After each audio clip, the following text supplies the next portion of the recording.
Welcome back mga kaaldab. Ito na naman po ang inyong lingkod, si Mr. Destiny. At pinagpipiestahan po ito ng mga netizen mga kaaldab. Kaya nga po, naging trending po si Heaven Paralejo mga kaaldab. Ito po yung post na kung saan kasama nga po nila si Mayor Jem Castillo ng San Pablo City. Marami tuloy mga komento ngayon sa social media ang kumakalat, di po ba? Alam nyo naman po, pagdating sa mga bagay-bagay na ganyan, basta't na nakitaan ka, nakasama mo si Alden Richards, talagang pagpepiestahan po kayo. Di po ba? Sabi ko nga po sa inyo, may kanya-kanya tayong pananaw, may kanya-kanya tayong opinion, di po ba? Relax lang, di po ba? Ang daming mga nagsasabi, ang daming nagko-komento, na keso ganito, keso ganon, di po ba? Sabi ko nga po sa inyo, si Alden, siya po yung tipo na talagang siguro may mga bagay-bagay na kumbaga naisama ni Mayor Jem, di po ba? Si Heaven, depende po kasi, depende po sa sitwasyon. Medyo tahimik po at masasabi natin very, di po ba? Ito patunay lang po mga kaaldab na si Alden Richards talagang sikat na sikat po talaga. Talagang literal po siyang ginagamit. Literal po talaga siyang kumbaga gagamitin ng kapwa-artista po niya. Di po ba? Kaya nga po si Sanya Lopez talagang kapito ko kay Alden eh. Kasi alam niya, once na dumikit siya, pagpepiestahan siya. Oh, ayaw naman po sa kanya ng mga Alden fanatics. Oh, di po ba? Yan ang sinasabi natin na paminsan-minsan gumagalaw din po ang Alden fanatics. Masasabi natin na hindi rin po ito sumasabay sa gusto ng GMA Network. Dati-rate nalilin lang nila yung mga ilang fans ni Alden. Di po ba? Pero gaya ng sinabi ko, sa dami po ng mga event na pinuntahan ni Alden sa sa mga mall tour o cinema visit, siyempre maraming, di po ba, marami nagtatanong, maraming tapos sasabihin niya, huwag kayo maniniwala, chismis lang yon, hindi totoo yon, di po ba? Pero syempre hindi naman ipopost ng mga nagtanong yon, di po ba? Kumbaga parang na po sa kanila yon. Ang importante lang po kasi sa mga fans malaman yung kasagutan. Ibig kong sabihin, kapag ka nagtanong sila, masasagot mismo ng taong inililink nila, di po ba? Sabi ko nga po sa inyo, yan ang kagandahan sa channel ni Mr. Destiny. Lahat po ng mga update, lahat po ng mga kaganapan, pabor man o hindi, kailangan alam po ninyo. Kailangan, kumbaga 101% alam po ninyo, di po ba? Sabi ko nga po sa inyo, kung gusto nyo lang naman po ng trending, kung gusto nyo lang naman po ng mga update, patungkol po kay Alden, kay Maine, at sa mga naninira po sa kanila, sa mga basher, pupunta lang po kayo dito. Hindi po ba? Ako naman po, hindi naman po tayo nagpapa-apekto. Never naman po tayong, kumbaga, sumasakay sa mga sinasabi po nila. Basta sa akin, kung ano lang po yung napapanood natin, nakikita po natin, okay lang, di po ba? Alam nyo naman po, pagdating sa social media, hati ang opinion ng mga netizen. Hati ang opinion ng mga taong, kumbaga, di po ba? Real talk mga kaaldab. Kaya nga po iba na yung sinasabi ng mga ilan, iba na yung mga komento ng mga nagsasabi ng ganito, nagsasabi ng ganyan.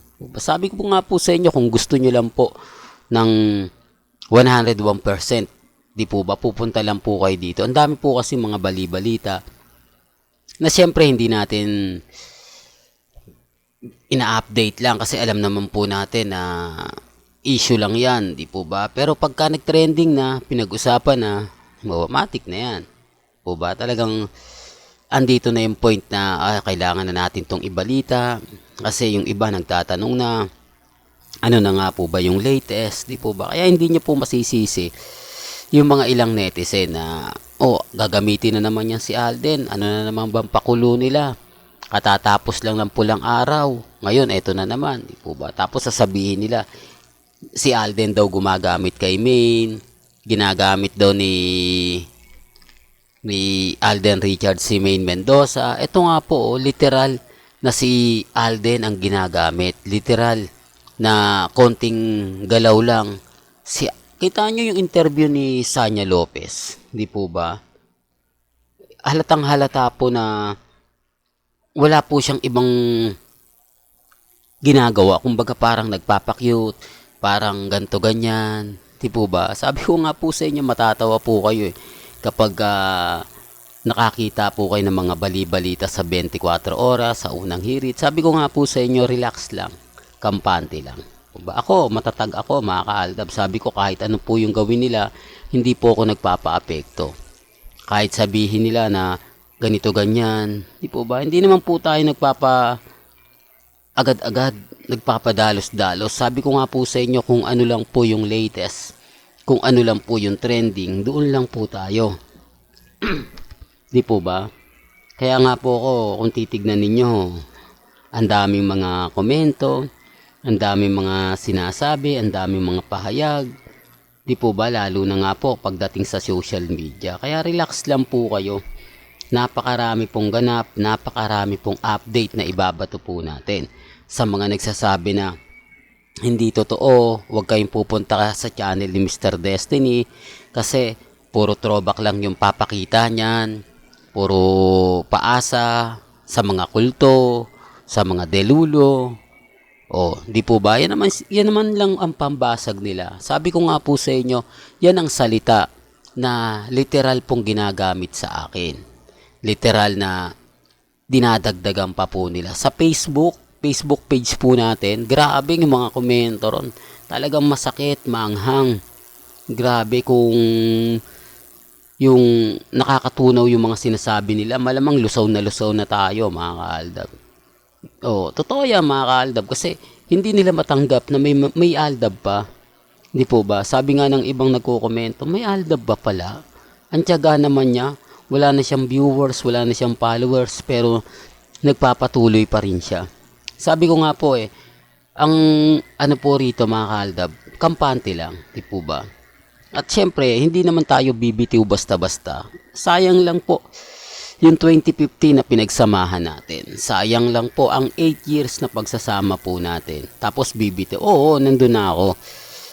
Dadami viewers natin, dadami followers natin dahil mag-iiba tayo ng content Tututukan natin yung mga gusto nila. Tututukan natin yung mga pinag-uusapan ngayon. Si Christopher Min, si Katnil. Ang daming mga update nga po niyan Pero yung iba, syempre, mas maganda yung kompleto. Di po ba? Mas maganda, may mga video, ebidensya at resibo, gaya nga po ng ginagawa natin.